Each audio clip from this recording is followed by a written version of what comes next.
বন্ধুরা আমরা Godzilla x Kong the new এম্পায়ারের মধ্যে দেখতে পেয়ে গিয়েছিলাম যে আমাদের নর্মাল গডজিলা রেডিয়েশনকে অ্যাবজর্ব করার পর পিঙ্ক গডজিলাতে পরিবর্তন হয়ে গিয়েছিল এবং এই পিঙ্ক গডজিলা নর্মাল গডজিলার থেকে 10 গুণ বেশি পরিমাণে শক্তিশালীও ছিল। কিন্তু এরপরও এই পিঙ্ক গডজিলাটি মাউন্টিং টাইটান টাইটানসিমোকে হারাতে পারেনি। এই জন্যই বন্ধুরা আজকে আমরা জানার চেষ্টা করব গডজিলার সবথেকে শক্তিশালী ফর্ম অর্থাৎ বার্নিং গডজিলা কি মাউন্টিং টাইটান টাইটানসিমোকে কি হারাতে পারবে। বন্ধুরা বার্নিং গডজিলা হলো ফায়ার টাইপ মনস্টার, যে নিজের শরীর দিয়ে অনেকটাই বেশি পরিমাণে তাপকে উৎপন্ন করে, যার ফলে আশেপাশের সমস্ত জিনিসই একেবারে গলে যায়। অন্যদিকে রয়েছে টাইটানসিমো, যে নিজের পাওয়ারকে ব্যবহার করে সবকিছুই বরফে পরিবর্তন করে দিতে পারে। এমনকি ফাউন্টিং টাইটান টাইটানসিমোর জন্যই পুরো পৃথিবীর মধ্যে আইস এজ এসেছিল। বন্ধুরা এই জন্য আমরা আজকে জানার চেষ্টা করব যদি কখনো এই দুটো টাইটানের মধ্যে লড়াই হয় তখন ওই লড়াইকে কে জিতবে। বন্ধুরা আজকের এই ভিডিওটা অনেকটাই বেশি পরিমাণে ইন্টারেস্টিং হতে চলেছে, তাই ভিডিওটাকে শেষ পর্যন্ত দেখতে ভুলবেন না। বন্ধুরা ভিডিওটাকে শুরু করার আগে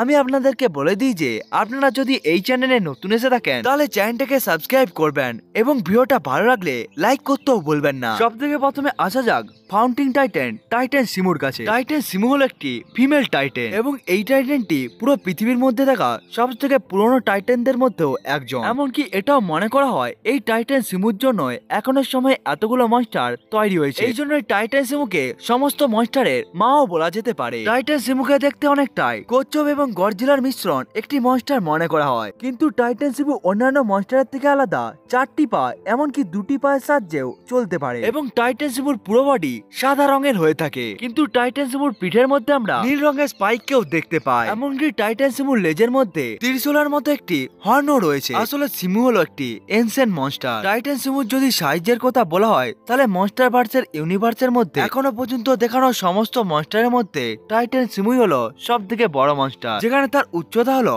520 ফিট এবং তার লম্বত্ব হলো প্রায় 800 ফিটের মতো। টাইটানসিমো মনস্টারভার্সের সবথেকে শক্তিশালী টাইটানদের মধ্যে একজন, যেখানে টাইটানসিমো অতি সহজে কং এবং আপগ্রেডেড গডজিলাকে অনেকটাই বেশি পরিমাণে টক্কর দিতে পারছিল। এমনকি সিমো কং এর অবস্থাকে একেবারেই খারাপ করে দিয়েছিল। এমনকি টাইটানসিমো নিজের স্ট্রেংথকে ব্যবহার করে আপগ্রেডেড গডজিলাকে ধরে বড় বড় বিল্ডিং এর উপর ছুঁড়ে মারছিল। ডিউরেবিলিটির দিকেও টাইটানসিমো এতটাই বেশি পরিমাণে ডিউরেবল যে অনেকটাই কাছ থেকে আপগ্রেডেড গডজিলার অ্যাটমিক ব্রেথকেও অতি সহজেই সহ্য করে নিয়েছিল। কিন্তু পিঙ্ক গডজিলার অ্যাটমিক ব্রেথ নর্মাল গডজিলার অ্যাটমিক ব্রেথের থেকে 20 গুণ বেশি শক্তিশালী ছিল। গডজিলার এই অ্যাটমিক ব্রেথের প্রভাবেও টাইটানসিমোর অবস্থায় একটু মাত্রও খারাপ হয়নি। যদি এই অ্যাটমিক ব্রেথটি কং বা অন্য কোনো মনস্টারের উপরে ব্যবহার করা হতো তাহলে ওই মনস্টারটির মৃত্যু প্রায় নিশ্চিত হয়ে যেত। টাইটানসিমোর সবথেকে পাওয়ারফুল অ্যাটাক হলো ফ্রস্ট বাইট অ্যাটাক। এমনকি টাইটানসিমো শুধুমাত্র চলাফেরা করে আশেপাশের সমস্ত জিনিসকে একেবারে বরফে পরিবর্তন করে দিতে পারছিল। এমনকি সিমু চলাফেরা করে পুরো সমস্ত জঙ্গলকেই একেবারে বরফে পরিবর্তন করে দিচ্ছিল। এমনকি সিমু যখন রিও ডি জেনেরো শহরে এসে গিয়েছিল তখন তার ফ্রস্ট বাইট অ্যাটাকের প্রভাবে পুরো সমুদ্র একেবারে বরফে পরিবর্তন হয়ে যাচ্ছিল এবং সিমুর এই পাহাড়টি এতটাই বেশি পরিমাণে শক্তিশালী যে যেটির প্রভাবে কং এর একটি হাত একেবারে বরফে পরিবর্তন হয়ে গিয়েছিল। এমনকি ওই অ্যাটাকের প্রভাবে কং এর ওই হাতটি একেবারে ইনজার্ড হয়ে গিয়েছিল। সিমু সবকিছুকেই একেবারে বরফে পরিবর্তন করে দিতে পারে, যেটিকে আমরা আইভি প্রজাতির মধ্যে থাকা পিরামিডকেও ফ্রিজ হতে দেখতে পেয়ে গিয়েছিলাম। এমনকি টাইটানসিমো পিঙ্ক গডজিলাকে একেবারে বরফে জমিয়ে রেখে দিতে পেরেছিল। এসব ছাড়াও সিমু ওয়েদারকেও কন্ট্রোল করতে পারে, কারণ সিমু যখন নিজের ফ্রস্ট বাইট অ্যাটাককে ব্যবহার করছিল তখনই তার মাথার আশেপাশে কালো মেঘের একটি বড় আস্তরণও চলে এসেছিল। এগুলো তো ছিল টাইটানসিমোর পাওয়ার এবং এবিলিটির সম্বন্ধে সংক্ষেপে কিছু বিবরণ। এবার আসা যাক গডজিলার সবথেকে পাওয়ারফুল ফর্ম বার্নিং গডজিলার কাছে। মনস্টারভার্সের মধ্যে আমরা গডজিলার অনেকগুলো পাওয়ারফুল ফর্মকে আমরা দেখতে পেয়েছিলাম এবং বার্নিং ফর্ম গডজিলার ওই সমস্ত ফর্মের মধ্যে একটি, যেখানে গডজিলা বাকি সমস্ত ফর্মগুলোকে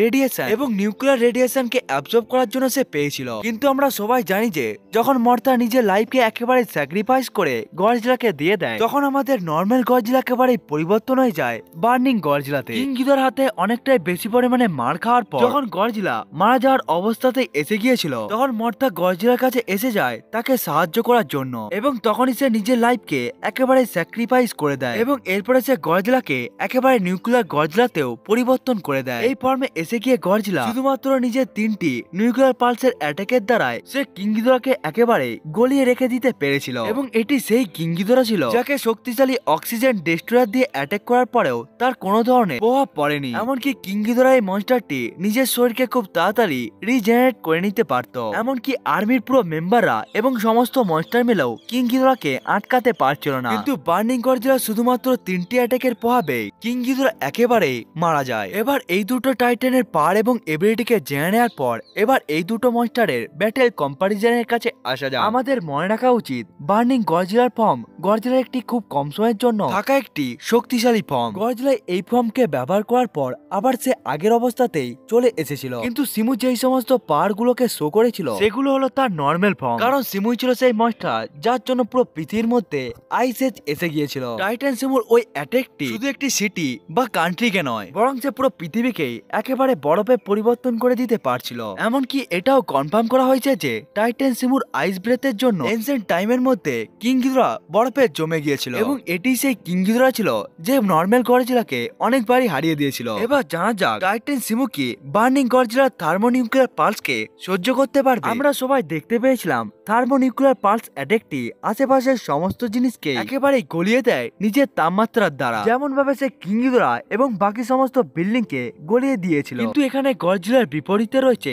টাইটান সিমু, এবং আমরা সবাই জানি টাইটান সিমুর কাছে আগুনকে বরফে পরিবর্তন করে দেওয়ার এবিলিটি রয়েছে। এখান থেকে এতটা পরিষ্কার যে সিমু গিদোরার মতো একেবারে গলে তো যাবে না, কারণ সিমু নিজের আইস অ্যাটাককে ব্যবহার করে সে বার্নিং গডজিলার নিউক্লিয়ার পালস অ্যাটাক থেকে নিজেকে বাঁচাতে পারবে। এবং আমরা মুভির মধ্যে দেখতেও পেয়েছিলাম টাইটান সিমু আগ্নেয়গিরির মধ্যে থাকা লাভাকেও একেবারে জমিয়ে রেখে দিয়েছিল। এবার এখানে প্রশ্ন হলো এই যে টাইটান সিমুর ফ্রস্ট বাইট অ্যাটাককে কি বার্নিং গডজিলা সহ্য করতে পারবে? এটার উত্তর হবে হ্যাঁ, কারণ আমরা দেখতে পেয়ে গিয়েছিলাম টাইটান সিমুর ফ্রস্ট বাইট অ্যাটাককে পিঙ্ক গডজিলাও সহ্য করে নিতে পেরেছিল। এই জন্যই বার্নিং গডজিলাও ওই অ্যাটাককে সহ্য করে নিতে পারবে। এমনকি আমরা এটাও জানি যে পিঙ্ক গডজিলার থেকে বার্নিং গডজিলা অনেকটাই বেশি পরিমাণে শক্তিশালী। বার্নিং গডজিলার কাছে এতটাই বেশি পরিমাণে রেডিয়েশন ছিল যে যেটিকে তার বডি সহ্য করতে পারছিল না। গডজিলাও টাইটান সিমুর অ্যাটাককে সহ্য করে নিবে এবং টাইটান সিমু গডজিলার অ্যাটাককে সহ্য করে নিতে পারবে। কিন্তু যদি পাওয়ারফুলের কথা বলা হয় তাহলে বার্নিং গডজিলা টাইটান সিমুর থেকে অনেকটাই বেশি পরিমাণে পাওয়ারফুল, কারণ বার্নিং গডজিলা এতটাই বেশি পরিমাণে শক্তিশালী ছিল যার তাপমাত্রা এবং রেডিয়েশনের প্রভাবে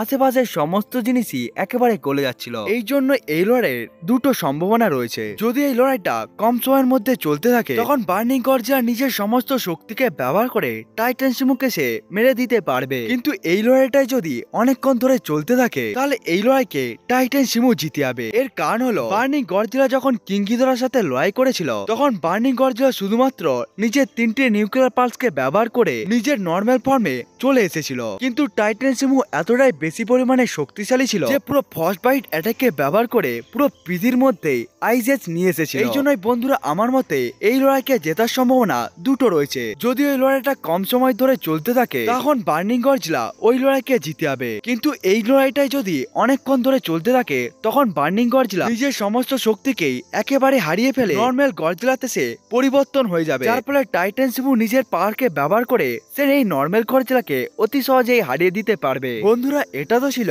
আমার ওপিনিয়ন, আপনার কি মনে হয় কমেন্ট করে বলতে ভুলবেন না। বন্ধুরা আজকের ভিডিওটা এতটা পর্যন্তই, দেখা হচ্ছে অন্য একটি ভিডিওতে, ততক্ষণের জন্য বাই বাই।